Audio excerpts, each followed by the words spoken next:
Hello, everybody. I have a new way of sharing my video game collection and how I keep track of everything, and I wanted to share it with you all. And I thought just a quick tour on the blog would be a great way to do it. So without further ado, let's jump right in. So I call it my game library, game collection database, but library. I like the term library, if you couldn't tell. This is what it looks like. Like when you go to maxfrequency.net and you click on a Legend of Zelda Link to the Past over here in Game Library, this is what you see. You get a little bit of the details about the game and all sorts of different stuff that I want to go through with you, but this is what you see. And the idea is to take my entire video game collection and put it up here for you to look at and explore in this context. For the past 6 years, I've been using this spreadsheet that I got off of Reddit. I want to say Human Man 42 on Reddit. Yep, that's correct. And so it's a very bright screen, but this spreadsheet roughly looks like this, and it's a spreadsheet. There's math. It tallies up totals and things. It will tell me the entire value of my collection based off my entries. I can put in little notes where I bought them, the condition of things. But my problem with this is it's a spreadsheet, and I don't love spreadsheets. So, I wrote about this at my time at DualShockers in this type of an article where I explored, I keep track of things in the spreadsheet. There were some apps, but I never liked the feeling of apps. They're like a black hole where I can't get the data out, and I have a very difficult, cumbersome time putting the data in. There were some websites, Backloggery, of My Life in Gaming. He's a part of that. It's been around forever. I'd recommend that if you wanted a website, probably. I never liked any of it. I never loved any of it. And so I kind of just kept using the spreadsheet. Over these past 6 years, I've also been collecting and archiving my physical collection. So taking my cartridges, dumping them, backing up their save datas, downloading box arts for them, basically creating a digital replica of my physical collection so that I could see things in the context of what they were at the time and what I have in a representation of them, but also things I don't have. Like I don't have the Final Fantasy III instruction booklet, but I have this really high quality scan PDF of it so I could get a taste of what it was like back in the day. And I did this for my entire physical collection. I had this version of it and I had the spreadsheet, but I wanted a way to bring it all together. And it clicked with me last year that I should just bring this all into Obsidian, which is what you're looking at now. Obsidian is my writing app of choice. I do everything in Obsidian. I work in Obsidian. My 9 to 5 involves using Obsidian every day, and I run Max Frequency, my entire blog, through Obsidian. And so I had this idea to create essentially my own database of my collection, and it leads to what you see.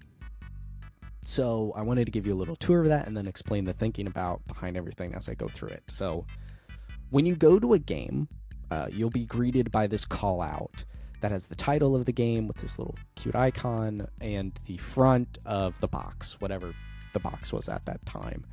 If you want to see the back of the box, you just toggle this drop down. Look at that. There's the back of this. These more than likely have been pulled from the Cover Project, which has been an invaluable resource for the last 20 years or something in my life. So I highly recommend the Cover Project.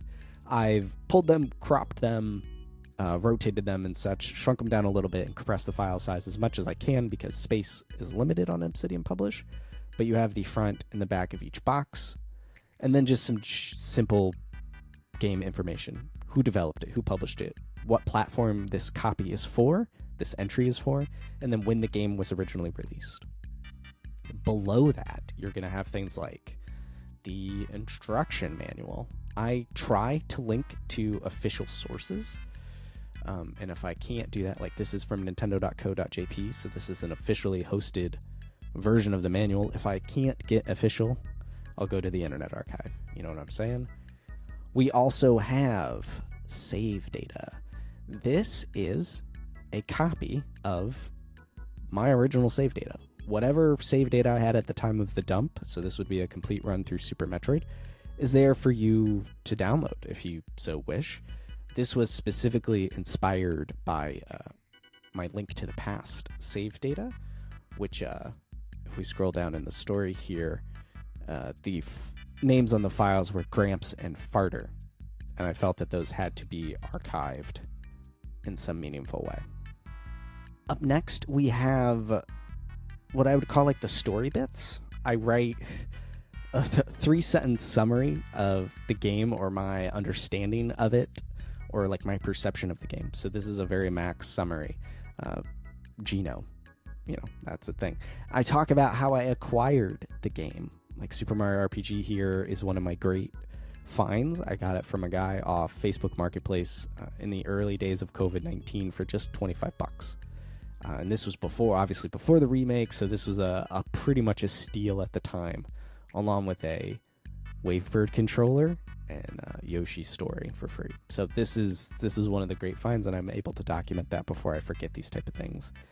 And then just any memories of the game itself. So I haven't played Super Mario RPG, but I know that Geno and Smash rumors for the Brawl news cycle were so prevalent that that's how I became aware of the existence of Geno. And then, of course, we have Super Mario RPG, Sonic the Hedgehog, Donkey Kong 3. We got related posts, any sort of article on Max Frequency that is related to the game itself. So the legacy of Super Smash Bros., it's that Brawl history. I linked directly to it, and you can talk about it in here. So this is relevant information that's relevant to this game. I list the versions of the game I own. I have a Super Nintendo Classic, which includes this game, and then I have the remake for Switch as well. And then down here are any relevant other links, articles, things that I find fascinating. So if we went to Final Fantasy 3 here. Down here is this book that I read and reviewed. The review is linked up here because it's on the site. But here's a copy of the book. I think it's super valuable, and it's a good resource for learning about Final Fantasy 3/6. Here's Epic Music Theory's entire series on breaking down the music in the games, and then here's the intro cutscene in 4K, which I uploaded to my YouTube channel and the library where all my gameplay footage goes. Another library. Got 2 libraries. Now, my view is a little bit different than your view on the website. If we go into Obsidian, this is locally on my computer, you'll see that the top of every document is this robust properties section, which includes things like an alias. So if I want to link internally, I may abbreviate Super Mario 64 as SM64 somewhere. So if I want to find that when trying to link things, it knows it can look for that too. What console it was made for, the developer, the publisher, genre. These are self-defined genres, so while you might find this on Wikipedia or something, these are the genre I think that the game fits into. Tags, which also include the genre, but other relevant things like the console or the game. Could include people or topics or things like that. Just depends on the title. When the game was released, when I bought the game, what I paid for the game, what its current value is, a direct link to price charting to see the price of the game, what condition I have the game in. Is it loose? Is it complete in box, sealed, partial, what have you? Manual in box. I have toggles here. Should I need to turn, just a quick glance, do I have it or not? Have I played it? Have I beaten the game? What's my playtime in the game?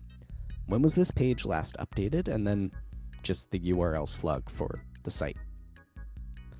This properties information gives me the granularity of the spreadsheet without A, being a spreadsheet, and B, being totally customizable, expandable, and repeatable by using a template. So this is much, much, much, much, much preferred. When you combine these two things, though, it gives me a lot of potential. Now, something I started last year and have kept doing is having game notes. And I publish these game notes on the site, but now I could link the game notes with the entry of the game. And then maybe I talk about the game in something else, like for Super Mario Galaxy 2. Eventually, when I get to the Wii games, I'll be able to link to this directly. And these are my codified thoughts on the game, my experience, a review without being a review at the time that I played it that time. Another really good example actually would be God of War Ragnarok. I won't go there because of spoilers, but I have 2 sets of notes for that game because I've played it twice using this note structure. And you can just see how my thoughts and perceptions of the game have changed, along with statistics and things like that. But I could link to this. I could link to my daily notes, which I keep track of when I played a game on what days. And so when I link there, I could have a rough timeline, or just know the season of life in which I was playing Super Mario Galaxy 2 all the way through for the first time. But what's super cool, and what's kind of inspired me to make this video right now and publicly share the library even though it's not complete yet, is the new Bases feature, the new Bases plugin.